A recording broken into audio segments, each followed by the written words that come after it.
Classique. 7h30, 9h, la matinale de Radio Classique avec Guillaume Durand.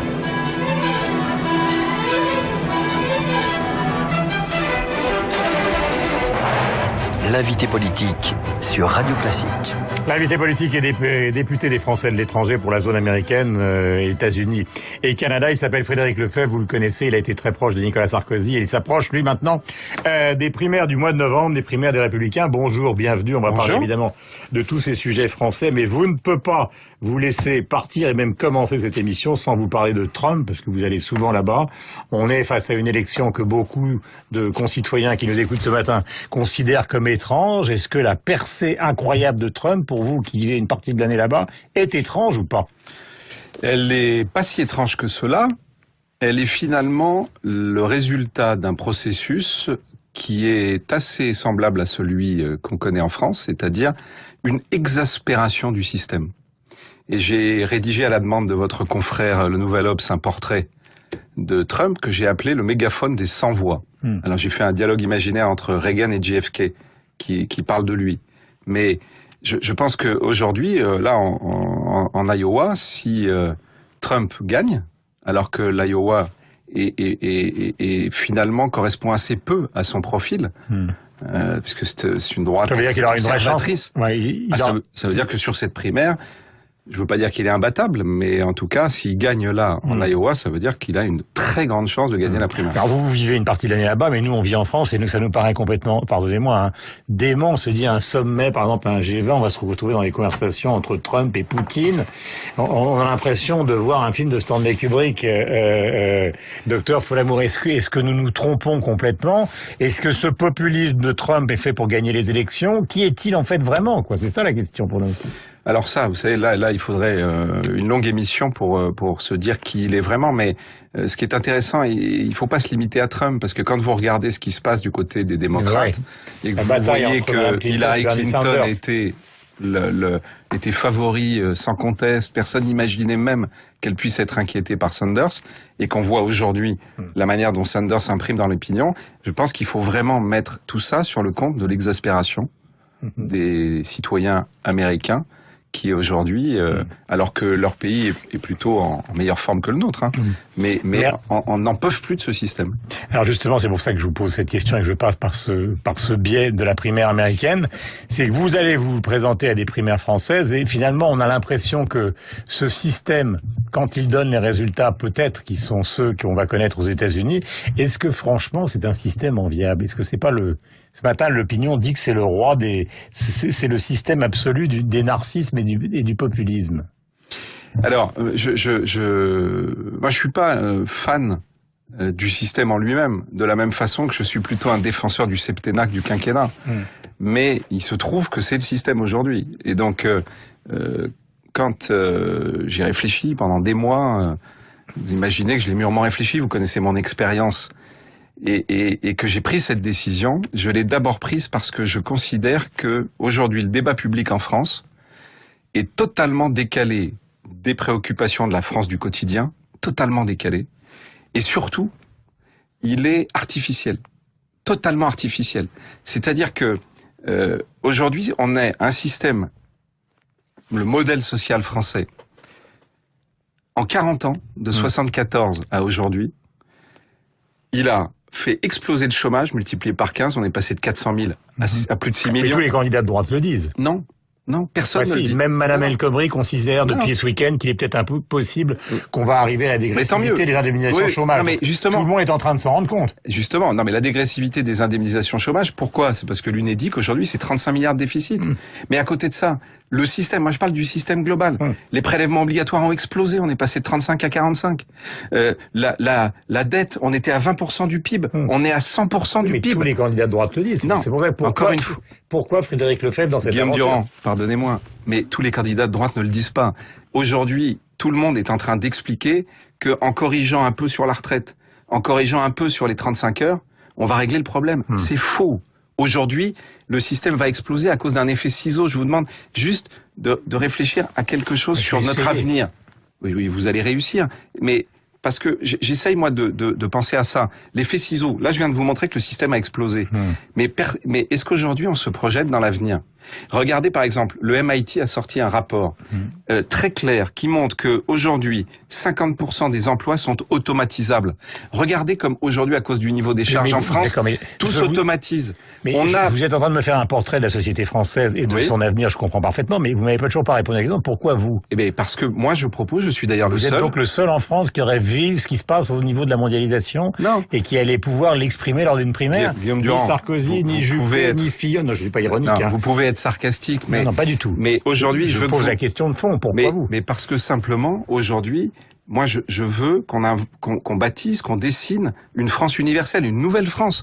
Que, par exemple, quand je mets sur la table depuis des mois la question de l'allocation universelle, certains me disent c'est un 12 utopiste, d'autres me disent c'est un crypto-communiste, en oubliant que c'est une idée qui est d'abord née et qui a été débattue notamment par Milton Friedman, qui était quand même pas le plus gauchiste des économistes, et en oubliant que pour partie c'est déjà des systèmes qui existent dans certains pays. Le Premier ministre du Québec, il y a 3 jours, a dit qu'il voulait le mettre en place au Québec. La Finlande, pour défendre des idées. Mais bien sûr, mais plus que des idées, c'est un nouveau modèle. Vous croyez vraiment que c'est avec les 35 heures que dont tout le monde parle aujourd'hui qu'on va régler le problème? Mais c'est une blague. Mais les 35 heures, une blague. Elles vont être soit négociées par branche. Enfin, je regarde ce que je vous parle de la droite parce que vous êtes. Mais je vous dis que c'est une blague. Ce qu'on est en train de proposer, on a un système qui est en train d'exploser. On a un avenir devant nous. Un rapport qui nous dit on va avoir 3 millions d'emplois détruits avec le numérique d'ici 10 ans. On a le Conseil national du numérique qui dit au début de l'année, il faut mettre ce débat de l'allocation universelle sur la table. Je m'époumonne depuis des mois. Tout le monde me dit non mais c'est pas sérieux. Je vous dis que c'est ce qu'il faut faire. Aujourd'hui, je demande que la droite et la gauche se mettent autour de la table. Pour défendre ses idées. Mais bien sûr. Et pas que des idées. Une nouvelle attitude politique. Regardez, vous m'avez d'ailleurs donné crédit, déjà, en m'invitant, que je suis pas simplement dans les mots, je suis dans les actes. Quand j'ai voté, par exemple, le pacte de responsabilité, quand j'ai voté la loi Macron... Mais à droite, ils n'arrêtent pas de vous le reprocher. Mais justement, et ils ont tort. Aujourd'hui, ce qu'attendent nos compatriotes, c'est qu'on s'additionne. Vous pensez que le logiciel droite-gauche n'est pas totalement usé, je pose quelques questions. Est-ce que c'est pas justement la logique d'Alain Juppé, celle que vous êtes en train de défendre? Je parle pas de la logique économique que vous venez de décrire. Je parle de la logique finalement de la manière d'organiser une majorité. Finalement, ce que laisse entendre Juppé, c'est pas ce qu'il dit, mais ce qu'il laisse entendre, c'est primaire, et à partir des primaires, on va voir quelle majorité, si jamais il l'emporte, on peut dessiner, y compris peut-être une majorité à gauche. Alors, je voudrais d'abord vous dire quelque chose. Il y a, me semble-t-il, une dérive du débat public en France, qui est qu'en permanence, on demande aux hommes et aux femmes politiques de se regarder entre eux. Moi, j'essaye de me concentrer sur les Français. C'est-à-dire que aujourd'hui, quand je dis que la vraie différence entre les discours, parce que j'entends bien aujourd'hui... Vous êtes favorable à une sorte d'union nationale, finalement. Je suis favorable, par définition, déjà, à des coalitions thématiques. Je demande, par exemple, depuis des mois, je suis le seul... Aujourd'hui, je suis heureux de voir, par exemple, que Jean-Pierre Raffarin, que Xavier Bertrand portent aussi cette idée qu'il faut tous se mettre autour de la table sur le chômage. Ça fait des mois que je demande un Grenelle de l'emploi au président de la République. C'est-à-dire que on nous mette les uns et les autres. Moi, j'ai été rapporteur sur le budget de l'emploi. Xavier Bertrand a été ancien ministre. Vous pensez pas que la situation aujourd'hui du chômage mérite que, au lieu de créer des divisions artificielles, sans que je vous on se mette autour de la table et on bosse? Je comprends, mais beaucoup de gens peuvent considérer que finalement, vous qui avez été proche de Nicolas Sarkozy, vous êtes en train, en multipliant, vous et d'autres, les candidatures à droite, de rendre un service à la gauche, si jamais il y a 7, 8, 9 candidats de droite dans une primaire à la télévision, les uns à côté des autres, défendant leur point de vue. Encore une fois, tout le principe des primaires, c'est évidemment le contraire de cela. C'est que les primaires, elles doivent amener ensuite à faire naître un candidat qui évitera justement les problèmes de division. Et aujourd'hui, je considère, moi, que les primaires, ça doit pas être un concours de beauté. C'est-à-dire, chaque personnalité qui parle de soi, qui a sa vie, et tout le monde a les mêmes idées. Moi, je considère aujourd'hui qu'on ne dit pas la vérité aux Français sur la catastrophe qui nous attend. Et je pense qu'il faut changer de logiciel. Pourquoi vous êtes séparé de Nicolas Sarkozy? Parce que vous étiez tellement proche de lui. Pourquoi tout d'un coup, parce qu'il a sorti un livre la semaine dernière, pourquoi finalement ce personnage qui a été votre parrain en politique, vous êtes à ce point éloigné de lui? D'abord, je viens de vous dire que je pensais qu'il y avait une dérive qui est que tout le monde se regarde. Bon, je vais pas esquiver la question. Vous voyez bien depuis des mois que notre perception de la France est divergente. Moi, je considère que on ne doit pas entretenir des divisions artificielles ou faire que la gauche et la droite soient les éléments majeurs du débat public en France. Je pense qu'il pense l'inverse, comme d'ailleurs beaucoup d'autres pensent l'inverse. Ça n'a pas été le cas en 2007, hein, il a fait venir Kouchner, il a fait venir Fadela Amara, il a fait venir plein de gens. Mais moi, j'ai été un des artisans de l'ouverture, tout au long de ma vie politique. Et je pense que... Mais est-ce qu'il y a un élément, en dehors de ce que vous venez de dire, est-ce qu'il y a un élément qui vous a éloigné de lui? Non, aussi non. Et on en termine parce qu'on est en retard. Encore une fois, le sujet, il n'est pas là-dessus, il n'est pas d'ailleurs de savoir Sarkozy, Lefebvre ou autre. On s'en fiche.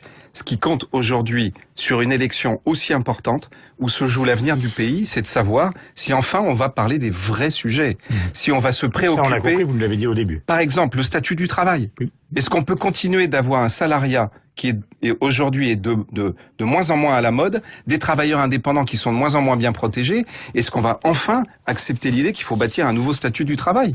Moi, je suis en train d'y bosser avec des acteurs économiques, avec des gens de la réalité, de la vraie vie. Vous serez le porteur de ces nouvelles idées, c'est ce qu'on a compris donc au cours de cet entretien. Pardonnez-moi de vous interrompre, mais nous sommes arrivés au terme. Merci, Frédéric Lefebvre a été notre invité ce matin, il sera donc candidat aux primaires du mois de novembre. Bien évidemment, il l'a annoncé il y a maintenant plusieurs jours, 8h29.